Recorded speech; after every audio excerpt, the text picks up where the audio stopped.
Tak hanya adu gagasan dan visi misi, dalam debat perdana Capres dan debat perdana Cawapres, publik juga disuguhkan dengan sejumlah drama saling sindir hingga persoalan istilah. Soal singkatan dan istilah, KPU akhirnya memutuskan untuk tidak melarangnya, namun meminta tim dari masing-masing paslon agar Capres dan Cawapresnya menjabarkan saat debat.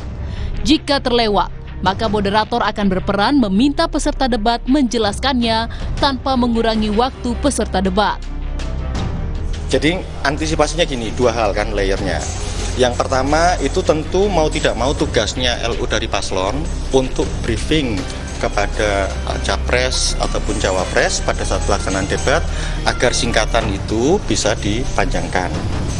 Nah, kalau misalnya itu terjadi, tetap pada akhirnya ruang geraknya kita sepakati moderator akan ambil peran itu tanpa kemudian mengurangi waktu dari Capres ataupun Cawapres pada saat debat itu dilakukan.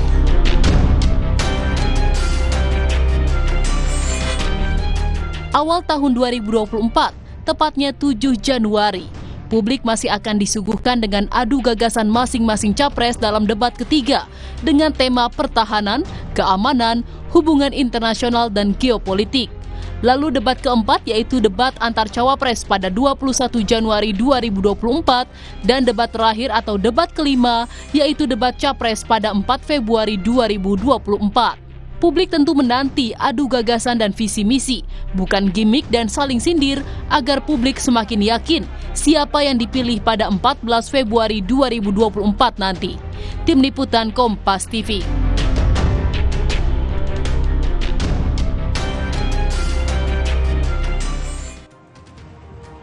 Ya saudara, minggu pertama pada awal tahun 2024 yaitu 7 Januari debat ketiga Capres akan digelar.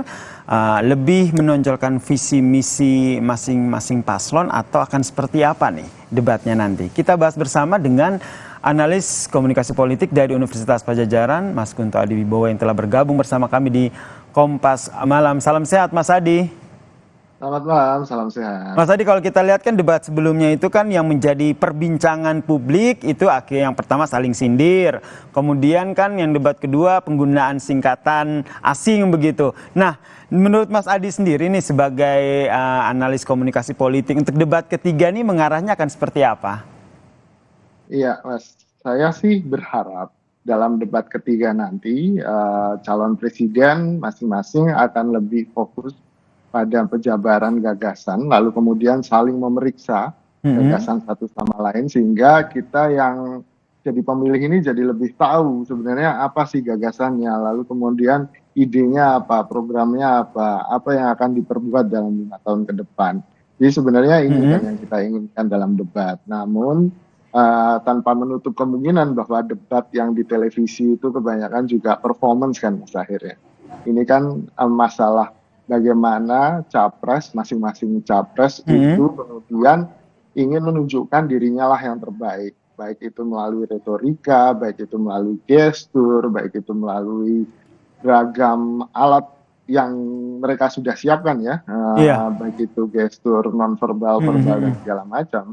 Selain adu gagasan, kemudian nanti akan ada pemaparan visi. Kalau kita lihat format debatnya itu kan biasanya ada pemaparan visi misi, kemudian pendalaman, pertanyaan dari panelis, kemudian yang lebih dinanti itu kan saling bertanya, kemudian saling merespon pertanyaan. Nah ini nih biasanya momen yang digunakan untuk melempar sindiran, kemudian itu kalau kita lihat juga saling buka-buka kartu begitu dalam tanda kutip. Menurut Anda nih di debat ketiga nih akan semakin banyak saling buka fakta terkait dengan masing-masing paslon? Saya pikir di debat ketiga mungkin akan cooling down. Oh, cooling down begitu ya? Ya, akan cooling down. Kenapa begitu? Soal saling ejek. Karena pada dasarnya mereka akan saling belajar untuk tidak berusaha memanas-manasi dulu di pertengahan gini kan. Ini masih ada 45 hari kampanye, bahkan kurang ya untuk kampanye 45 hari sampai dengan pencoblosan. Lalu kemudian mungkin mereka akan simpan serangan-serangan dahsyatnya di debat terakhir. Oke. Gitu. Karena kebanyakan pemilih kita itu kalau dari beberapa hasil survei itu mereka masih akan memutuskan siapa yang akan dipilih di akhir-akhir justru gitu. Oke. Nah, kita nantikan ya, Mas Kunto, seperti apa nih nanti debat ketiga ini berlangsung. Apakah mereka cooling down seperti yang tadi diprediksi oleh Mas Adi, atau langsung tancap gas, saling sindir, ataupun saling beradu gagasan. Itu yang kita harapkan ya, begitu. Terima kasih analis komunikasi politik dari Universitas Padjadjaran, Mas Kunto Adiwibowo, telah bergabung bersama kami di Kompas Malam. Salam sehat, Mas Adi.